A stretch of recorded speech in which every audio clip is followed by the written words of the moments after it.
Welcome back to Not a Straight Line with me, Pete Daly-Dickson.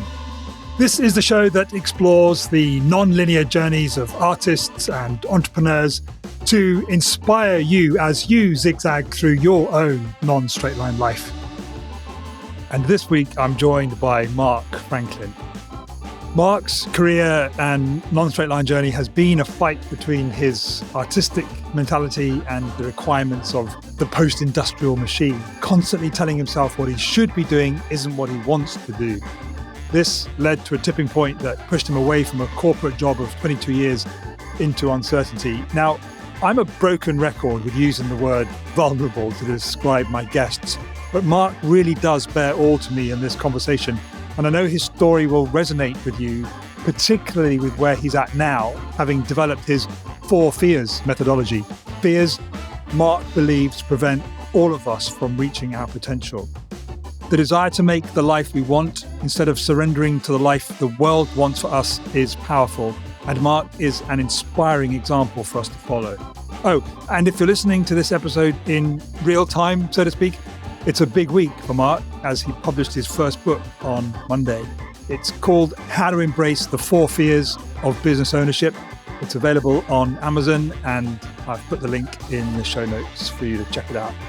There's not much more to say here, so let's hear from Mark.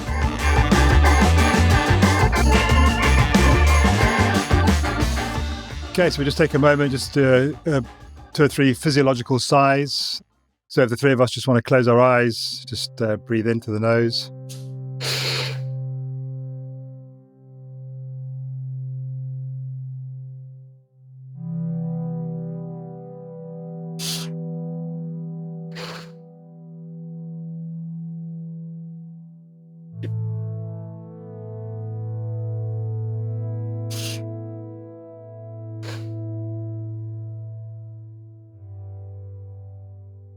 Mark Franklin, welcome to Not a Straight Line. So every time I say that, I think I'm going to say, welcome to This Is Your Life. Where's my red book? Yes. Welcome to Not a Straight Line. It's a pleasure to have you. I'm looking forward to our conversation. Thank you, Peter. It's a delight to be here. I really appreciate it. Just to help our listener and me, actually, just the kind of geographical context, where are you in the world? So I'm in Witney, which is West Oxfordshire, so about 15 miles west of Oxford, on the edge of the Cotswolds. Lovely, lovely part of the world. Yeah, It is. been through there a few times. As with all guests, you received an email from me a couple of days ago with a question in it. When you read that question, what came to mind for you immediately? Firstly, it's a brilliant question. It really is. So this idea of, what is my big zag, that big kind of plot twist that's got me where I am. I've listened to a few episodes, and I have to say, at first I felt a little bit fraudulent because I'm kind of thinking some of your guests have shared these massive kind of sort of U-turns and curveballs, and I'm kind of thinking my journey feels like just a series of sort of gentle course corrections, maybe, by comparison. So the big one, I suppose, if there is one big one that kind of leaps out, is from about 3 years ago. Not to get too deep too quickly, but essentially I had it wasn't a bit of a wobble, it was quite a significant wobble, a bit of a breakdown in my mental health, which, again, if we kind of had time to dig back into the various little corrections that kind of got me there, essentially changed what I believed to be, the path to personal success or business success. I'd had a very long and productive and pretty successful career in corporate, and that sort of jolt basically led me to the decision of, this isn't working for me anymore. I need to get out and I need to do my own thing on my terms and rekindle some of that happiness that up until that point I had pretty much enjoyed in that career, but it was no longer serving me. How did that manifest for you? How did you know that it wasn't working for you? Well, as I say, when you're in the moment, you don't really notice it yourself. And I think there'd been sort of a build-up over sort of probably the 3 years prior to that, which other people, once it happened, everyone's like, oh yeah, I could see this was happening. I could see this was coming. You're like, I wish you'd mentioned something to me.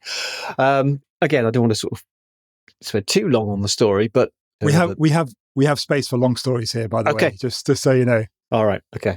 then I shall be indulgent. Yeah. So 22 years with a company. I'd started a reasonably junior position. My background's graphic design, communication. I kind of worked up into marketing, sales, and ultimately became sort of the MD of this sales division within a multi-channel organization, which I absolutely loved. And my job was to work with the sales force and kind of get them obviously to do a little bit more today than they would have done otherwise. And through that journey from design, communication, sales, marketing, etc., I kind of learned that you could throw all these kind of resources and tools and brochures and catalogs and incentives and resources and targets in front of salespeople. But if they don't have it within themselves, if they don't have that kind of inner drive, that motivation, you can't motivate someone else. They have to have it within themselves. If you can't move them to a point where they embrace that, they're not going to grow and find the kind of success that ultimately they deserve. And that's where I kind of found magic in that role, because I love this idea of helping people sort of develop personally and professionally so that they could have that clarity around the genius that they were. And seeing those kind of transformations in somebody who was a reasonably good salesperson and was, finding some success to what they could become, that was the magic for me. So getting into the personal development, mindset development, strategy side of building that team was what I absolutely loved doing. Start of 2020, by which time I was MD of this division, everything was going amazingly well. One of the things that really sort of drives me personally, or one of my sort of values, is that honesty, reliability, trust factor. And we've built this relationship with the sales team, which numbered thousands. So there were lots of them. Oh, wow. It's a big old company then. Big company, yeah. And we'd built this fantastic relationship where they knew that me and my team genuinely were sort of authentically there to help them grow. And through that relationship, we were 4 years into a 5-year business plan, which was kind of stretching the team to grow 20% year on year, every year. By the end of the 5 years, we'd hit 10 million. We'd be this sizable chunk of the overall business. And it'd be really exciting. The lovely thing about that journey was it was sustainable. So all the things that kind of back up that level of growth, the kind of growing our team, the HR, the logistics, supply chain, the tech stack, all the platforms you need to kind of run the business on, the HR elements, all that could grow with us. And it just felt fantastic. And I was really excited and again, really sort of passionate about what I did because I was seeing these kind of successes. It sounds great. It sounds like you're just in a dream role. It's getting out of you what kind of lights you up. So I hesitate to say what went wrong because it's led you to where you are now. But what happened? Was there a single moment, or was it just a compounding of things? So again, there were a number of sort of outside elements that kind of made me sway, I guess. So the first thing, obviously, start of 2020, Brexit sort of came into force. And a third of our business was kind of serving into Europe, and we had to close that down straight away. Now, from a purely practical business brain point of view, there was no other choice. It was losing us more money than it was making. And the powers that be said, this has got to go. Anyone in their right mind would make that decision. Me, having that very deep connection with those people, and they weren't just, numbers on a sales sheet. They were people who I'd spent time with. I knew their families, some of them, I'd been in their house and stuff. It was the first time in that journey where my sort of moral code was tested, I guess. And I felt that all these wonderful things we were achieving, now something's happening that's I'm not comfortable with. So that was kind of ingredient number one, I suppose.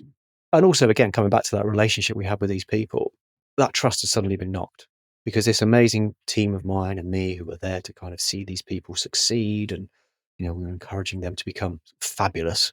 They were now thinking, well, hold on a minute. Within 24 hours, something's changed. And so they wobble, of course. And in a sales-driven business, the last thing you want is your sales force to wobble. But completely understandable. The next thing, a couple of months after that, is of course the pandemic.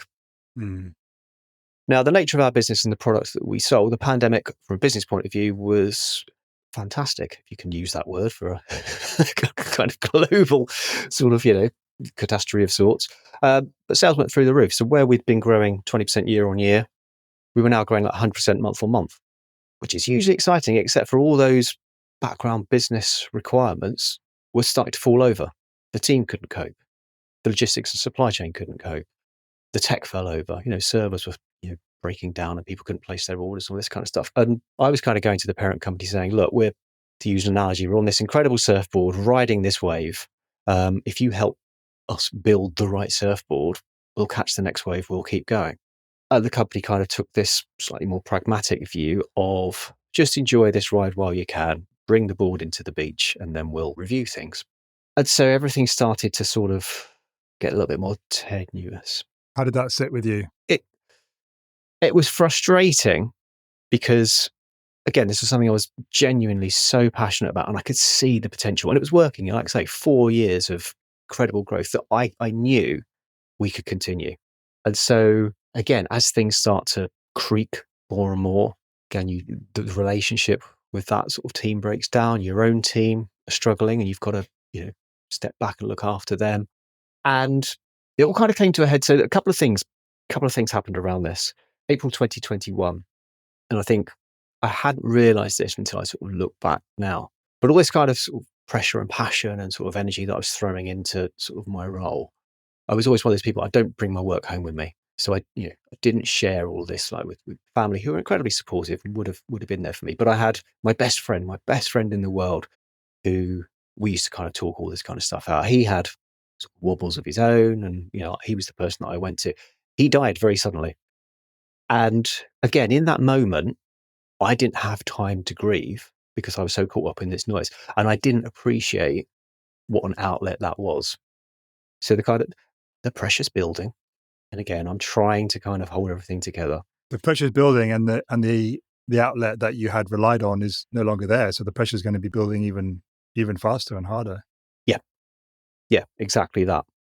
Jump ahead to sort of September with this big sales conference. So the biggest we've ever done, hundreds upon hundreds of salespeople there. And it felt like this really magical moment. Everything was kind of just getting a grasp on everything, and I could prowl the stage. Peter, one of the things I love doing is being on a stage and kind of vision casting and kind of telling everybody, this is what we're going to do, and this is how we're going to do it, and then making it happen. So I was completely in my element. I'm like, yes, this is the dream.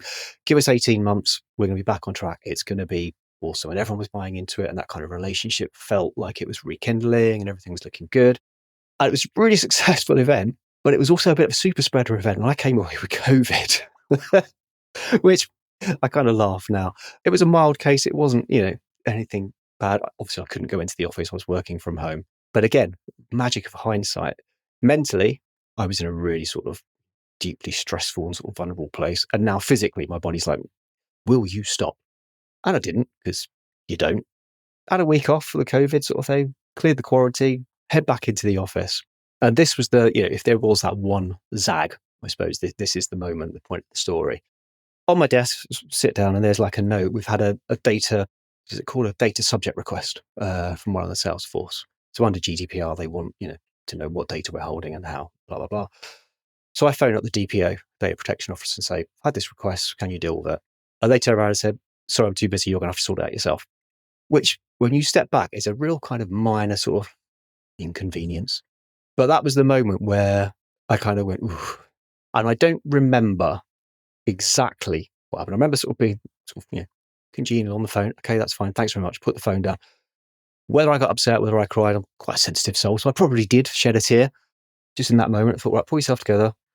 You can't do this. Can't do this anymore. This is crazy. Stepped out of my office, a couple of doors down, popped my head into the general manager's office, says, I'm going to go. Not feeling great. I'm going to go. And when I said I'm going to go, people thought he was going to go home. And again, looking back, when I said I'm going to go, there was actually sort of something much darker behind that statement, because I was really like, no, I cannot do this anymore.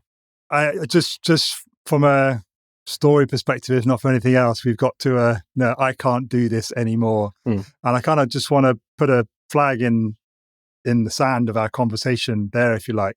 Sure.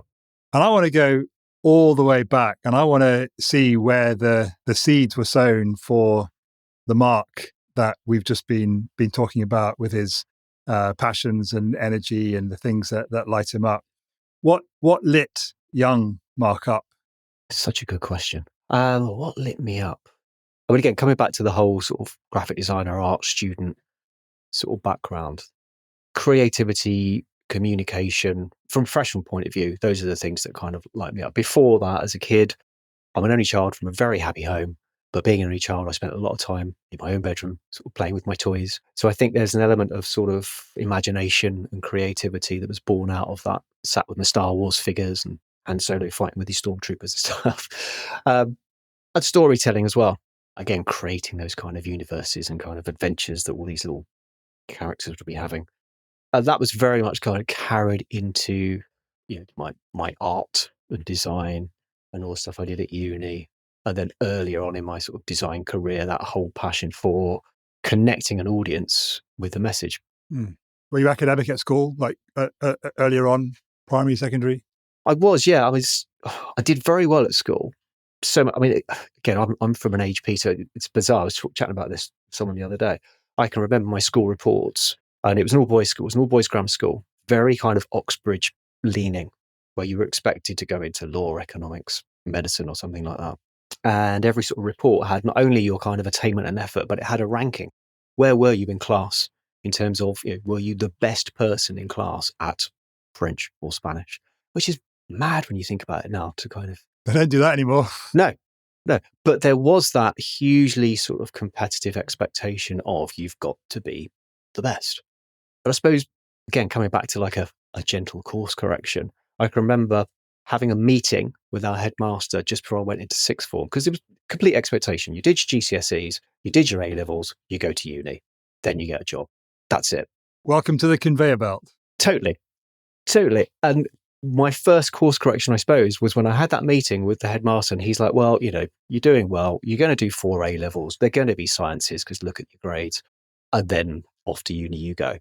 And I'm like, no, I want to do art. I love that creativity. My art teacher, my 2 art teachers, both of them were, the kind of influential characters that you remember from your education, both brilliant teachers. And I'm like, I want to do that. And you could kind of see the look of horror in his face. And he was like, what do you mean? Art?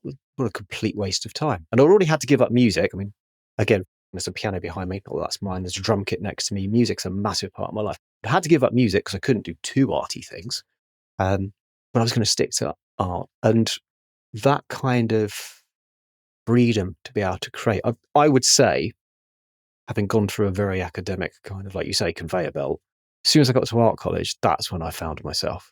And it was, it's all the cliches, Peter. It's the long hair and the nose rings and, the the camouflage trousers and the DMs and all that kind of stuff. Did you feel any expectations from your parents to stay on the conveyor belt, being an only child, perhaps? No, I hadn't. I mean, again, I'm very, very blessed and very aware how blessed I am in that my parents have always been incredibly supportive, whatever decision I make. Thinking about the example they've set for me, and again, I'd never really kind of appreciated that until looking back. My dad ran his own business for 20 plus years, a very successful business. In what kind of... Very dull, he would say. Electrical wholesaling. So he sold sort of plugs and cables to the guys who come to your house and sort out your wiring. But his entire business style was built around doing the right thing and being a nice guy. And he was incredibly successful from it. Again, interesting twist.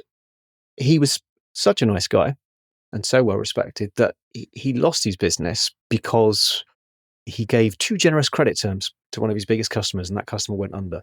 But the moral of the story that I take from that is that another company kind of swooped in and said, Joe, you're amazing at what you do. We love the company. We're going to buy the company. We're going to buy you. We're going to set you up. We're going to keep you going. And so what I take from that is nice guys do not finish last. And so coming back to the question in terms of supportive parenting, the only expectation I think I've ever had is do the right thing, be the good guy, and everything will be okay. Yeah, do the best you can. Exactly. Yeah. Which, God, it's like a therapy session, Peter. I'm thinking about things that I hadn't really kind of got to. But I suppose jumping back to the kind of, the ultimate zag, what had got me to that point probably was being the good guy and trying to do the right thing for those people, even when from a business point of view or from a moral point of view, it's the right thing to do. From a business point of view, I was getting that kind of friction. And so beautifully modelled by your father. Yeah, absolutely. Yeah, like I say, I consider myself very lucky. My dad is very much my hero. Did you get a nose ring at art college, or did you just go with the long hair? I got both, but so the only thing that I've ever disagreed with my dad was the nose ring. So I came home with that, and it was removed within an hour. That was not allowed. So art is a fairly broad term. Yeah. What particular part of it most attracted Mark? Again, I think this was the beauty of the course and the courses that I was on when I went to art college and uni. There was this wonderful kind of natural funnel within the course in terms of right, like you say, art is huge. It could be graphic design, it could be illustration, it could be technical, it could be photography, it could be video, all these different media. Play with them all and find the ones that resonate with you most. And that led me to the sort of the graphic design. Because again, coming back to that kind of storytelling and sort of problem solving element, it was kind of, I love the idea of someone says to you, we have this thing, we want to share it. You're the designer. Show us the best way.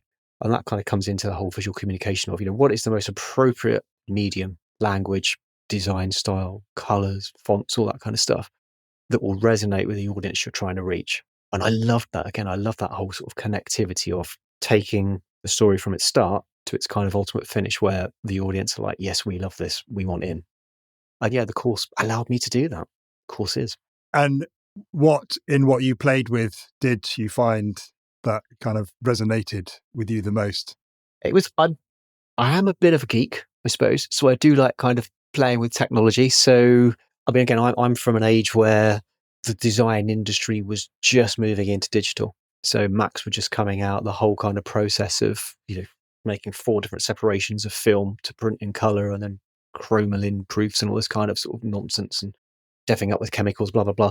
All that was going away and everything was being replaced with desktop publishing. And I just came in at that wonderful moment where I could play with computers and experiment and break stuff and find new ways. It's going to go off at tangent now. Last week, I've been crawling up in the loft for the last week, just clearing out a load of rubbish because our house is just kind of overflowing with nonsense. And I just found all of my old sketchbooks and things like that. And I can remember, and I found examples. If we were going to go for like a meal, like a group of friends, we say, we're going to go to the Chinese on a Friday night. I designed this like beautiful kind of invitation, which no one needed because, we were just kind of like, we're just going to go to the Chinese and then go to the pub afterwards. Like, no, we're going to use this amazing typography and kind of, deconstruct it and do all these bonkers things that no one asked for. But it was just playing with tech and platforms and media. And I think graphic design allowed me to kind of explore again, because you're trying to solve a problem, trying to find the right answer to the question that's being asked. And that allows you to be creative. Or maybe even figure out what question should be asked in the first place. Well, yeah. That certainly comes later in terms of my journey, because when you get your first design job, you do whatever the client asks you to do in the best way you think's right for them. But like I say, going from the whole design into marketing to sales into understanding your audience and really trying to get into their shoes, you're absolutely right. The bigger questions start coming in. It's not about producing the shiny brochure that a client might like to receive and have in their hands. It's about the question of what does the client really want? What is so important to them that they are actually going to enjoy the conversation? Mm. So while you were playing with all of this sort of emerging tech, I can imagine that would have been really exciting for you. Did you have any idea of what you would do with it after art college? Did you think you would stay in art? Did you think you would go in corporate? Did you think you would, you got the example of your dad with his own business. Was there any thought of that? Were you just like, no, I'm just having the time of my life? Going back to the conveyor belt, because that had been, after A-level, sort of, 18 years of my life, just, well, whatever it is, 5 to 18, so 13 years of your life, just going through that sort of process. For me, there was still in the back of my mind, get your qualifications, get a job. So I never even contemplated doing my own thing. It was just get a job. And I was very lucky. Actually, I came out of university and got a job in a design studio here in Whitney. So I moved away from home literally as soon as I finished uni. And that just made sense. Where did you go out of interest? It's not even there anymore. So it was Middlesex University. It was the old Cat Hill campus, which is up by Cockfosters. But yeah, it's all houses now. So you're saying about thinking about whether you were going to get a job afterwards. Yeah, it was, like I say, no other idea even sort of entertained in my mind. And even, my dad's whole story, sort of the entrepreneurship there. And even now, I mean, I've been running my own business now for 18 months. And it wasn't until I sort of made that decision and started up, and you look sideways, you're like, oh my God, I've got so many friends who run their own business, so many people who are self-employed. It's far more sort of widespread and prevalent that people who have adopted that level of bravery. It's more common than I actually realised. I had just been, I love the conveyor belt word, Peter, I'm going to keep using that actually. I'd just been conditioned to go to school, get a job, earn a salary, get a nice house, get a car, settle down. And you of all people, for you of all people, that strikes me that it's really interesting that even though you had such a strong, powerful role model of entrepreneurship, own your own business, not staying on the conveyor belt, it just shows you how ingrained that mindset is. That even though you had such a positive role model of forging your own course, if you like, that you still had a sense that there was some kind of expectation, if not from your parents, from, well, where is it from? Where does that come from? To such an extent that it can override what is like right in front of you. I really don't know. It was just what you did. It's what we did. I think all of my friends from school, all of the friends that, I used to work part-time whilst, in sixth form, we all went to uni. You all went to uni to get a higher level of qualification, which stood you in better stead to get a better job. And again, coming back to my dad, one thing that he never did, which again reflects in where I was kind of sort of bottling everything up, he never brought work home with him. So I only really saw it, I suppose, as dad would go to work and dad would come back. And I never fully appreciated but he's got so many other responsibilities. His staff are his team. He's got to go out and get the clients. He had a business partner, but everything was on their shoulders in terms of making it happen. As I fully appreciate now, when you are running your own business, that's an awful lot of hats to wear. He was wearing a lot of hats, but he never brought those hats home.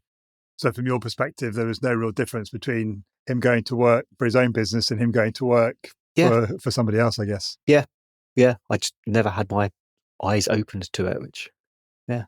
You mentioned earlier in the conversation that you running through this whole conversation is your creativity and your interest in art and stuff. And you mentioned that you had to give up your music. Mm. What form of involvement in music did you have, and what was involved in giving it up? So in terms of giving it up, it was just very simply, you get to what was third year, as it used to be known, and you take your options. And within the various pots that you could choose from, you could choose one from art, music, or what's called craft design technology. Right. So that was it. That was a very kind of practical kind of yes or no. In terms of my involvement in music, I've played drums for a very, very long time. It scares me to admit how long. And it's always been, I would say, a side passion. Sometimes it's bubbled up into more of a side passion. It's been sort of a keen focus. I've been sort of professional / semi-professional as a musician. I still play in, at the last count, I think it's 7 bands at the moment. So it's more than a hobby. At the same time? Well, musicians are really flaky, Peter. So we're never all kind of, it's not flaky or tarts. Both. We're all complete floozes, yeah, but completely disorganized as well. So 7 bands. You think, are you rehearsing 7 times a week? Well, no, of course not, because someone's forgotten or doesn't turn up or has got a bit of a cold or whatever. So it doesn't impact my sort of routine too much, but it is my thing. And I suppose coming back to the bottling up the work thing and keeping that inside, my outside kind of sort of release, the kind of pressure valve, was sitting at a drum kit and beating the hell out of that when I felt the need. So you stopped music from a, I guess, formal, in inverted commas, study aspect, but you still maintained playing the drums, and you mentioned the piano behind you. Have you studied it formally, or you just kind of play by ear? The piano, to be honest, is my daughter's. So she's the pianist now. I did study piano formally for about a year and then kind of stepped away from it, and that's a long time ago. But yeah, you're absolutely right. And again, coming back to that conveyor belt sort of mentality, I wasn't allowed to formally study music, but that kind of slight artistic rebel in me was like, well, I still want to play. I still want to make some noise and have fun. And I think the interesting thing, reflecting on music for me now, is when I think about going back to my best friend, who himself was the front man, a singer in one of the bands I was in, how I met my wife, my closest circle of friends, it's all music. It's all that kind of that circle of gigging, and I would say partying, but that was a long time ago. But just having fun, having that kind of shared energy on stage. How did your friend die? So he had epilepsy, which had been undiagnosed, and he had a fall. And they don't know whether, because he bashed his head on the fall, they don't know whether it was the fall or whether the fall triggered an episode. And to this day, we don't quite know which it was, but they were certainly linked. And yeah, so it was unexpected, but it just kind of, yeah. How long ago was it? So that was April 21. You mentioned at the time that because of everything else that was going on, this was just one of the things leading to your own kind of big zag. Mm. You mentioned that you weren't understandably able to grieve. Have you been able to since then? What's that process been like? Because I've not lost a really close friend like that, so I can't imagine what that was like for you. Well, again, this is where the whole music thing comes in, because everyone knew him as the singer in that band who could like hold an audience in the palm of his hand. So essentially, I think it was the August after the April, we just did this musical event where everyone who'd ever sort of been on stage with him got up, and between us, it was like this super group. And I organised the whole thing. So I was kind of like a musical director for the show. And that, I think, allowed me to kind of grieve, because we played the songs that we used to play. There were various songs in the set that were always our big enders, the sort of the real headline tracks that we did them then and we'll never do them again. And that was the catharsis, the sort of the outlet of pull this together, bring everyone together to kind of really celebrate him. And that made the big difference. I'm sure there wasn't a single tear all night. Oh no. Well, again, going back to the like herding cats of musicians, I mean, it must have been between 15 and 20 musicians kind of who were up on stage at various times. So the whole logistics behind that kind of kept me relatively sober throughout the whole sort of proceedings. But yeah, when the last song we did, sorry, I'm getting a bit emotional. The last song we did was Freebird by Lynyrd Skynyrd, which is one of those songs that no one does it, because you've got to do it properly. If you've got musicians in the audience, they will stand there and scratch their chin and say, there's 3 guitar solos, there's the pianos, the drums are huge, the vocals are a bit of a stretch as well. And we used to absolutely nail it. It was just it was our thing. And so at the start of that, that was the wobble. That was when everyone was like, are we actually going to get through this? But we did him proud. So yeah, it was good. What a great send-off. Yeah, bless him. So you're back in your first proper job. Yes. In Whitney. Was it what you expected? So essentially, I've only ever had 2 jobs, 2 sort of proper paid employment. So this first job when I moved to Whitney, which was in a design studio, it was actually quite exciting. It was a really small team.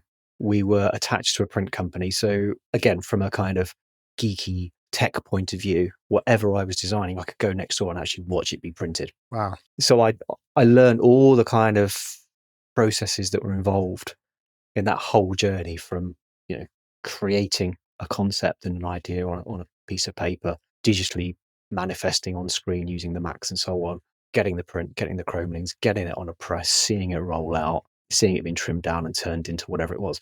And we, a lot of our clients were in the computer games industry. So we used to kind of repackage the big American computer games for the European market. So it was hugely exciting, because I used to get to see games before they were sort of released over here and play them, of course. So that was great fun, really great fun. But I learned an awful lot, I think, in terms of the limits that come with the creative process when you are working to budgets, to deadlines. And of course, you've got that whole magic of being at uni where you can come up with crazy ideas that are completely uncommercial, unrealistic, it's bonkers stuff. And that no longer flies when you're actually, you've got to pay the bills for the company. So that was really, really helpful. I learned an awful lot from that, even though it got I felt restricted at times. I'm extremely grateful for that time there. Interestingly, coming back to the music, when I left there 3 years later to pursue the music, because I was feeling like, I can't be this restricted. I need to be creative. I need to do my thing. So I went off and played drums professionally or semi-professionally for a year or so, which was cool. And there's possibly a whole other episode about that story, but we won't go there, Peter. You've said that a couple of times, professionally, semi-professionally. What's the distinction for you? Why have you kind of couched it? So professionally, in the sense that I got paid for it. And again, I wonder if this comes back to the whole conveyor belt thing. It's the kind of, it's only a real job if if you're making money from it. Sort of semi-professionally in so much as, I don't know. It's a really good question. I hadn't thought of it like that. Semi-professionally, I suppose, or not semi-professionally, perhaps apologetically, I suppose, is what I'm being. You've teased that out of me there. In what sense? In the sense that it never became going back to the conveyor belt, the proper job. Did you want it to be? At the time, yeah. And again, wow, okay, we'll get into this. So at the time, but where I actually sort of found the most success, I got involved in the West End. So I was sort of doing some stuff in the theatres in London, which when you think about careers in music, being the drummer in a West End show is about as 9 to 5 as it gets, because it's regular hours, it's a regular salary. It's not 9 to 5 though, to be fair. Well, it's not 9 to 5. It's 9 to 12 at night. Totally. But you know what hours you're working. Absolutely. And you know how much you get paid. Yeah. And it's not that kind of feast or famine that comes with being completely freelance or self-employed. So I guess I was kind of maintaining that sort of safety net element of, it's still okay. It's still a career. It's still a proper job. I haven't strayed too far from what I learned at school. But yeah, that was good. It was really good fun. To say some incredible experiences. What shows did you play in? The Lion King was the big one. Yeah. What an amazing show. Unbelievable. The drum chart for that is it's pretty big. It's pretty hard because there's 4 of you basically. You've got the main show drummer, which is what I got involved in, and then you've got 2 percussionists up in the balconies. You can't actually see, but you've got to be absolutely locked. And then there's a tune percussionist, and then you've got a whole orchestra. Oh, it's just that was good fun, really good fun. And then my wife always cringes when I tell this part of the story. Because essentially during all that time, so during the first job, getting involved in the band with Dan, my best friend, I met my wife, then fiance. We were going to settle down. We were going to get married. And again, I had that kind of conveyor belt mentality of, well, if we're settling down and getting married, I need a proper job. So I'll leave the music alone and I'll go and get a 9 to 5. And that's how I moved into my second last big job, which was the 22-year career path that we talked about. Do you ever look at that as a sliding doors moment? Do you ever wonder what your life would have been like if you had carried on with the music? Or are you too much of a present moment kind of guy? I don't, no, because I mean, again, there were some sort of things that came out of that in terms of mindset, confidence, believing you're good to have the whole 4 fears thing that I do now. That were really seminal in terms of how I apply that kind of personal mindset development to the people I work with now. So so you recognise you had those fears then, and that was totally what prevented you. Okay, totally. And then again, magic of hindsight, looking back, thinking, wow, those are experiences that I've endured. I've learnt that everyone else is kind of going through the same things. Hey, those words are pretty similar. Enjoy, endure. But like, there's not much between them. It's like 2 sides of the same coin, possibly. I've never heard 2 words said so closely together. It's like, oh, wow. I'm always, some people disagree with this, but I'm always of the mindset that failure is essentially a matter of opinion. Mm. And that opinion sways between sort of the more logical, practical understanding of what just happened. And on that side, you're more likely to lean into that. It was a teachable moment. It was a learning experience. It's an opportunity for growth. Or the emotional side, the kind of, oh my God, that was dreadful. I'm never doing that again. What must people think of me? And I guess what I now do is help people kind of narrow that wide spectrum of emotion and logic and pull it together to build a case for the defense, as I call it, in terms of that everything you do helps you move forward.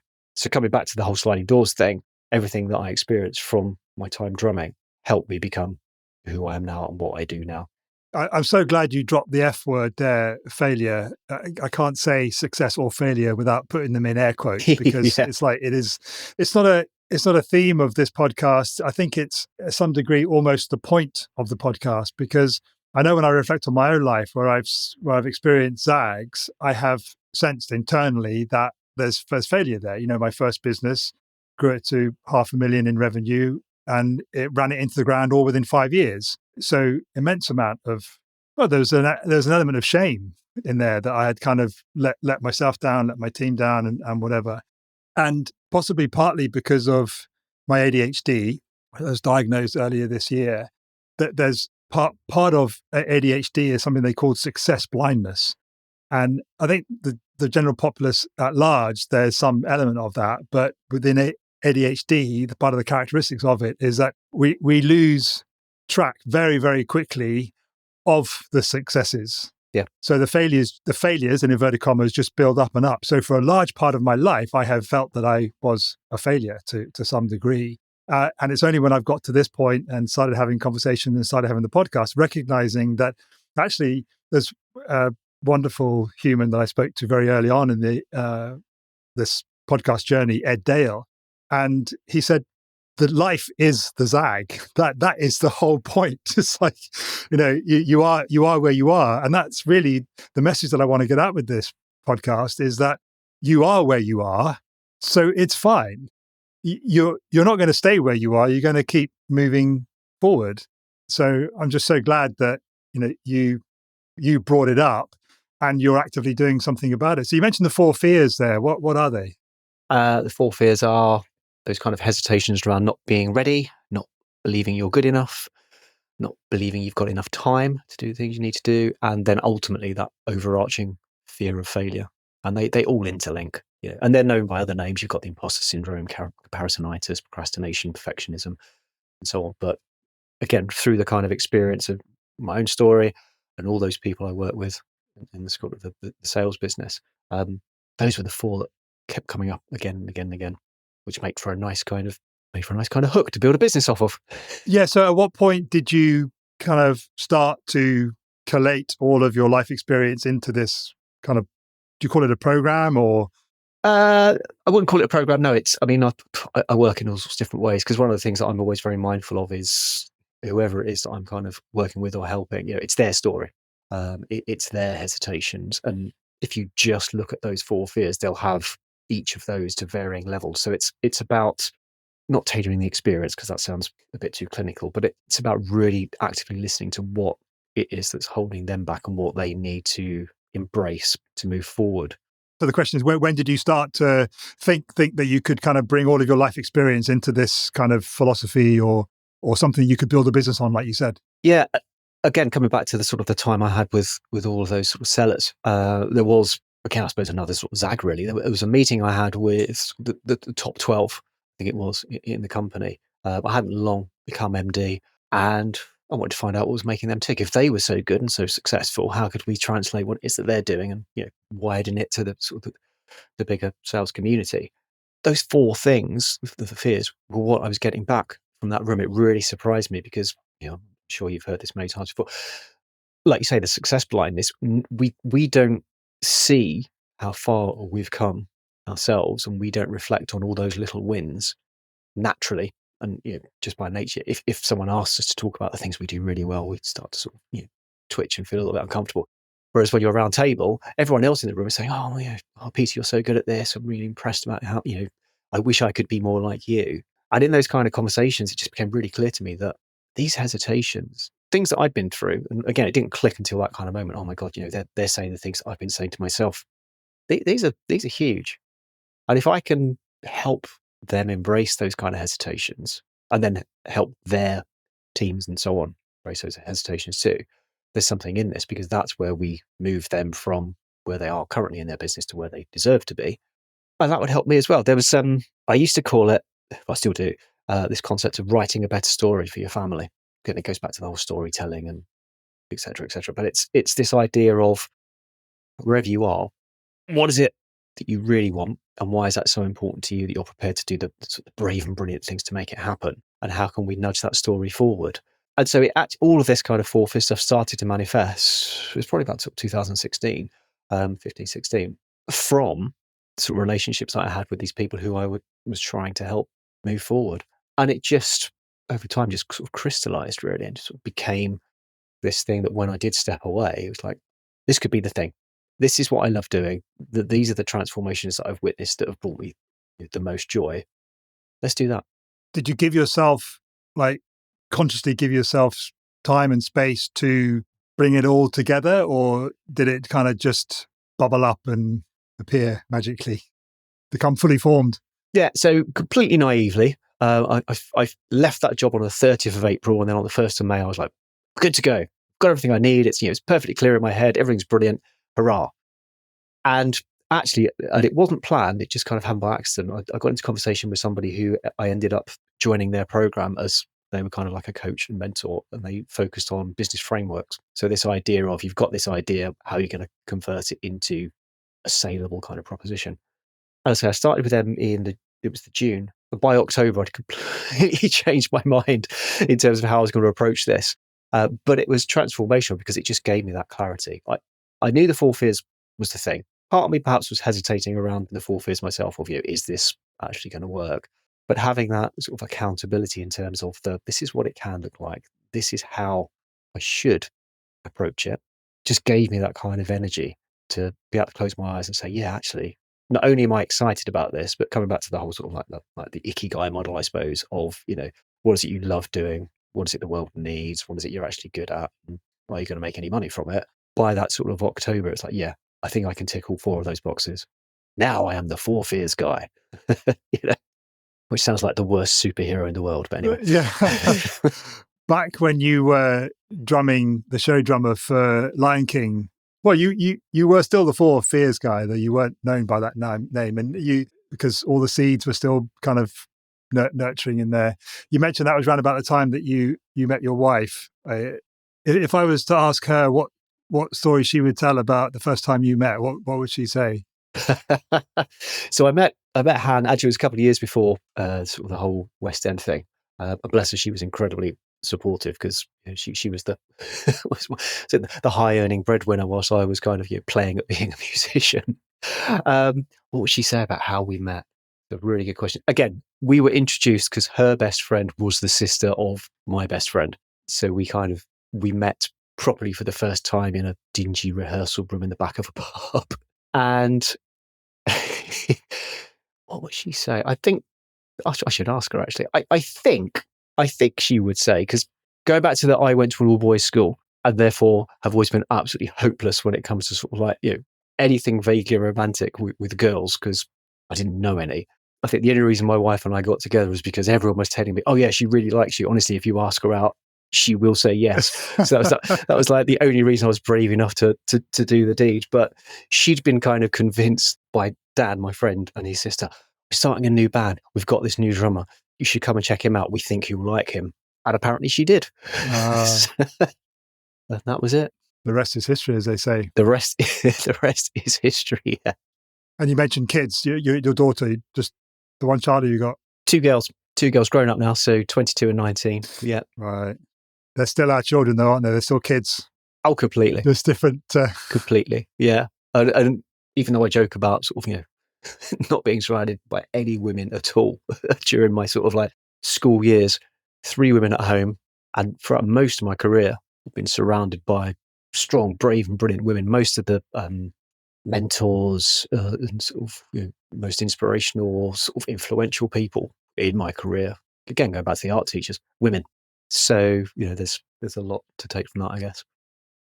So you've poked your head through the door of the general manager and you said, I'm going. Yep. Did you, what happened from that? What happened immediately after that? So I came home, told my wife. How did Han respond to that? Well, what did you tell her? Did you say that that's it? I just told her what happened. So sort of the practical explanation of the phone call, it pushed me over the edge. I need to step away. And again, she wasn't surprised because she's a wise woman and she could see it coming. Probably surprised that it had taken that long. So she was as always 100% supportive.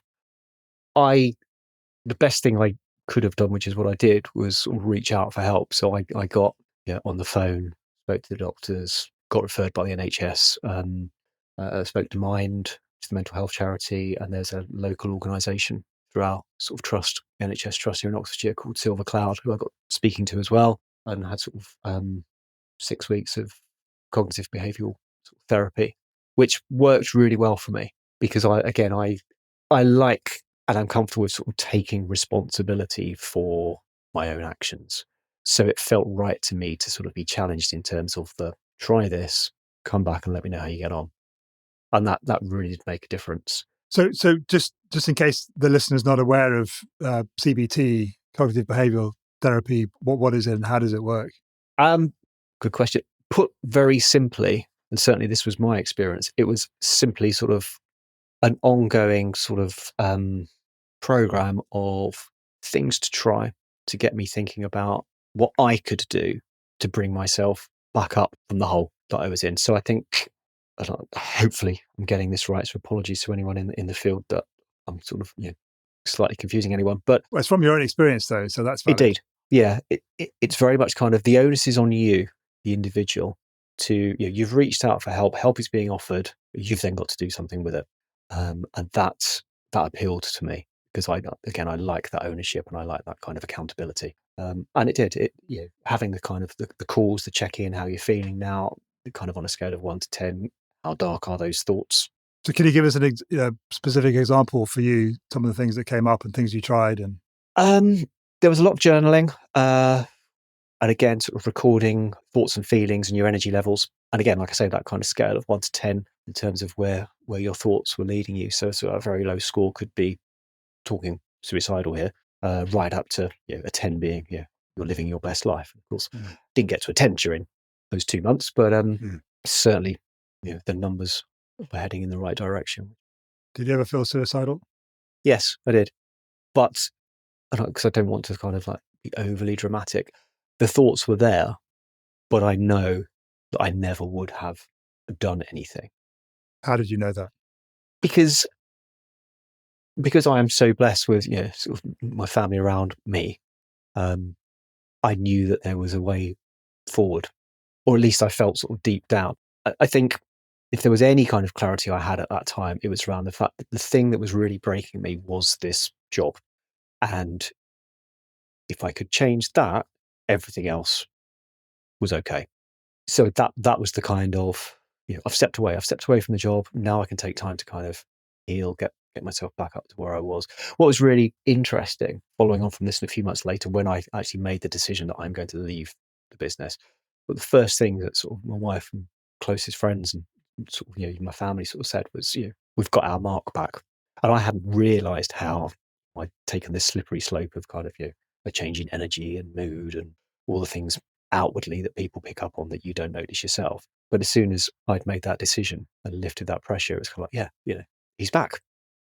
And that's, just hearing that was like, well, I'm not going anywhere. I now know what that specific problem was that was causing me to get down into that hole. So I have to change it. Is there any part of you that wishes that people around you had said something? Is there anything that anyone could have said or done? Just thinking potentially for me or the listener, seeing somebody who's close to us that in the same way that your family saw that you were. I mean, they obviously knew. Yeah, and in fairness to them, they would ask. Of course, they would ask. My parents would always say, "Yeah, you okay?" And when you're in that kind of funk, the worst thing sometimes someone can ask you is, "Are you okay?" Because you're like, just leave me alone. But so no, I don't wish they had done anything differently. They did everything they could. Again, coming back to, and this is just me, and I know there are sort of people who deal with this in a very different way, but I had to do this myself. Like I say, with the CBT, I had to be offered something that I needed to grab hold of and sort of and pull myself out. Dan, my best friend, he himself, did struggle with his mental health, and the one thing that we did very well together was share. So when we did talk, and that I hope helped him, and it certainly helped me. So I would always, again, with the benefit of hindsight, advocate if someone does ask you if you're okay, be brave if you can and say, no, actually I'm not, and talk about it. Yeah. It's like, do you want me to say fine, or do you want me to tell you how it really is, kind of thing? Exactly. Yeah. And, fine can be one of the most misleading and dangerous words. Yeah. Well, you know what fine stands for, don't you? I've heard it as fucked up, insecure, neurotic, and emotional. Yeah, that's pretty fair. Yeah, I'd go with that. But yeah, it's like you say, it's that mask, and it's that, that we put up because for whatever reason, we're not ready to talk. And again, from my own experience, I think I had to be ready. We're not ready to talk. We don't want to come back to the fears. We don't want to look like we've failed. Well, I was going to say, do the four fears play into what we're talking about now? Yeah, exactly. It's that, husband, father of two, successful job. I don't want people to know that, I'm not doing as well at this as outwardly it looks. And that's, again, for anyone listening, the best advice I could offer is, if you can, let that go. Do put up your hand and say, hold on a minute. I don't deserve to be struggling the way I am, because help is there. I guess in that, the first step is recognizing that you are struggling and being honest with yourself. Yeah. That's often the hardest step, isn't it? That's huge. Absolutely huge. Yeah, it is that, putting your hand up, probably the bravest thing you'll ever do when you're in that moment.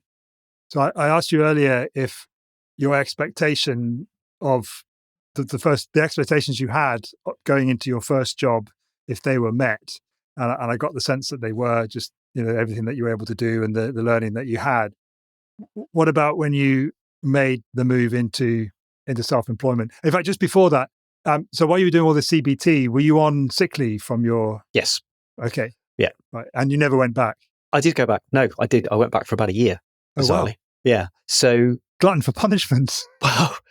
Well, I mean, very obviously, 2 months stepping away from something that has damaged you that much. When you walk back into the office, everything's not going to be all right. It's not going to be suddenly roses and things. But I'd pretty much written my resignation letter within the first week of being off.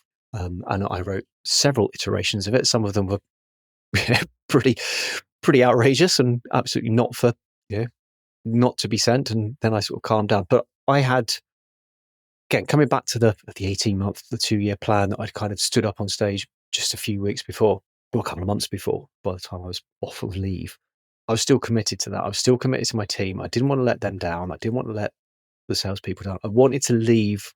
That's that whole New Zealand All Blacks thing, isn't there? About, you leave the shirt in a better place than where you picked it up, which I love. And I kind of still had that desire to walk away at a point where everyone was going to be okay.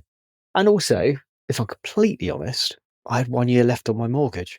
And it's like, right, if I can last a year, I can get everything set up for the team so they're going to be okay. I can pay my mortgage, and then I can go and experiment being self-employed and live the dream. And what was the dream?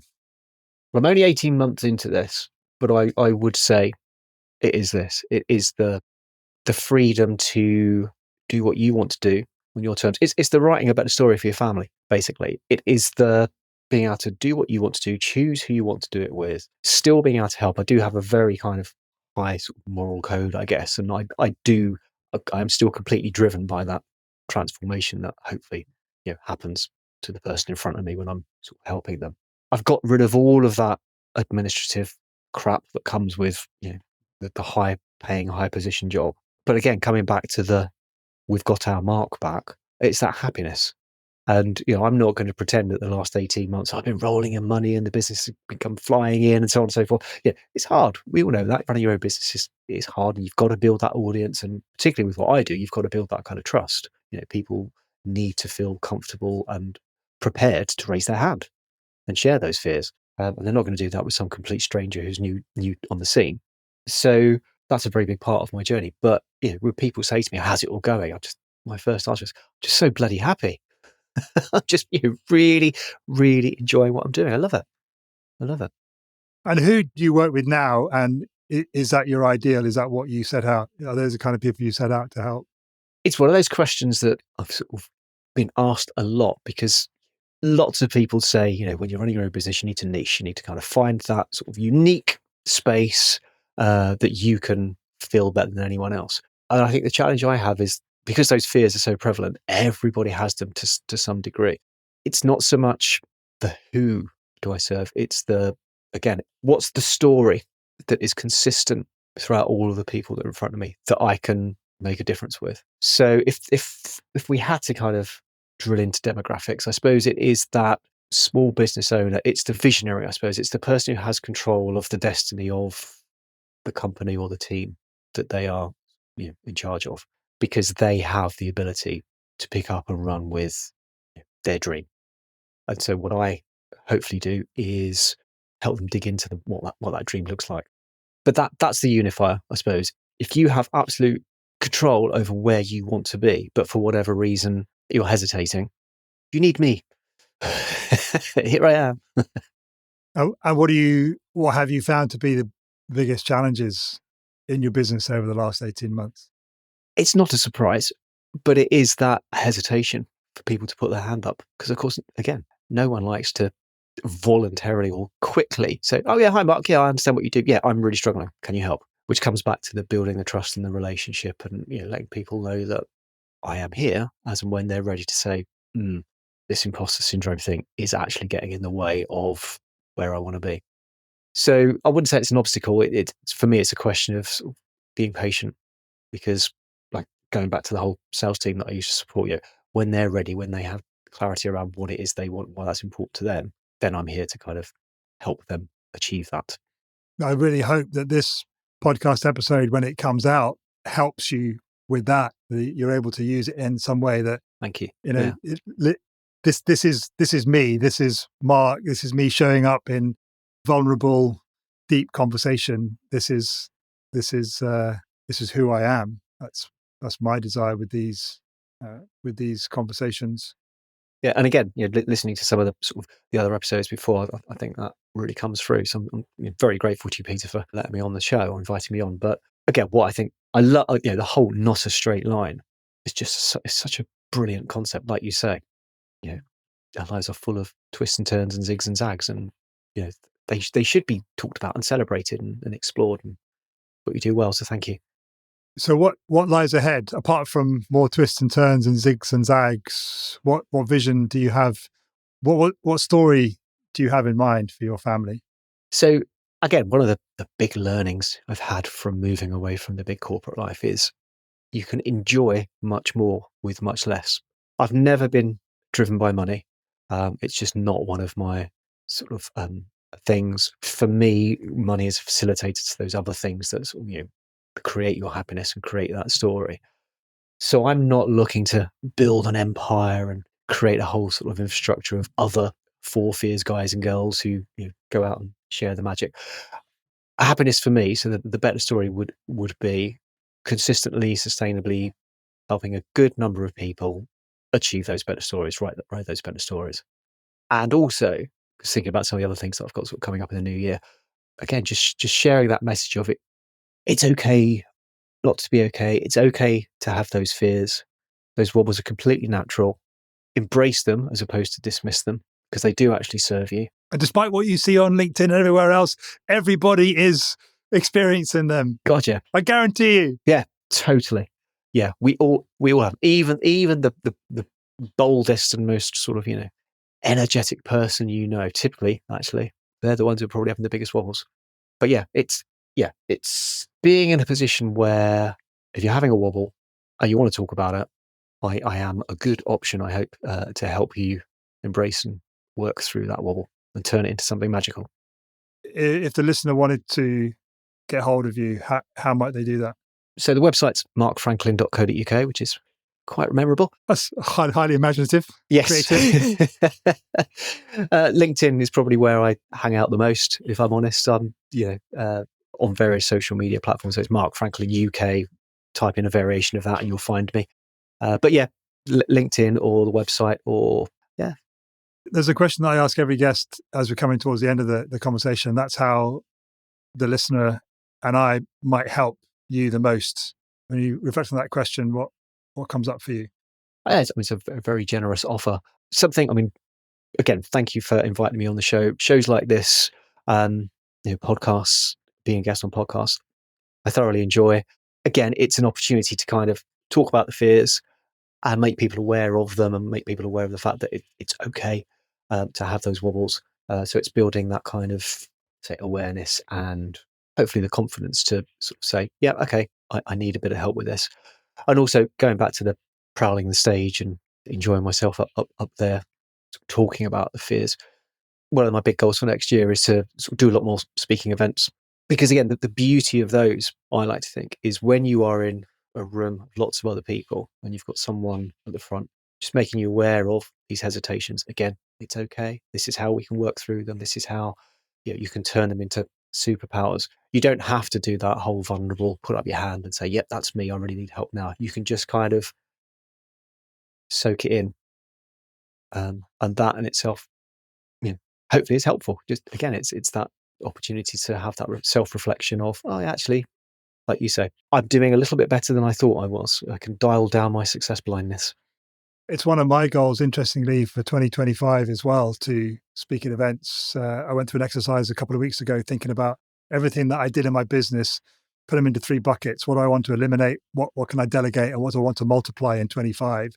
And the things I wanted to multiply are in-person events, networking, speaking at events, speaking to more people on my podcast, just connecting with humans. So maybe we can buddy up on our speaking goals. Yeah, no, I'd love that. Keep each other accountable for what we're doing. Brilliant. Yeah, absolutely. Let's do it. The last question that I ask every guest is, whose non-straight line journey do you want to hear? Oh, Give me the name of a future guest. So I don't know if you know, but I'm going to suggest a chap called Gus Van Daal. Not heard of him. Yeah, so he is the UK's best LinkedIn trainer, according to his mum. Okay, no, now that you say that, I've seen him around. Yeah. I love Gus's energy. He is a great, great guy, and his story I know will be fascinating. Just from the conversations I've had with him, there's a little bit of a musical kind of link as well. But I know that there'll be some good zags that he would share. Do you know him well enough to introduce him to me? Absolutely. Yeah, okay. Totally. Great. Excellent. I'll put that in the spreadsheet and get that introduction. That'd be amazing. Mark, thank you so much for being so open and vulnerable and willing to go places that you said at one point that you've not gone in a long time. It's been wonderful to talk with you and share your non-straight line journey with you. Again, thank you so much, Peter. I've thoroughly enjoyed it. Yeah. Really appreciate the offer for turning up today. So that's great.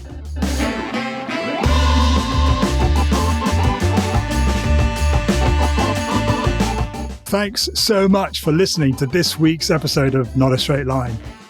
If this conversation helped to reorient your internal compass or inspired you in any way, please let us know by heading to podcast.notastraightline.life/rate. and leave a rating and review. Thanks, as always, to Matthew Bliss of MB Podcast Services for his exquisite engineering of this episode. If you'd like him to help you with your podcast, contact details are in the show notes. And if you'd like to be a guest on the show, or there's someone whose non-straight line journey you'd just love to hear, then please visit podcast.notastraightline.life/guest. Thanks for being here with me, and I'll see you next week for another amazing, deep, inspiring non-straight line journey. Love you.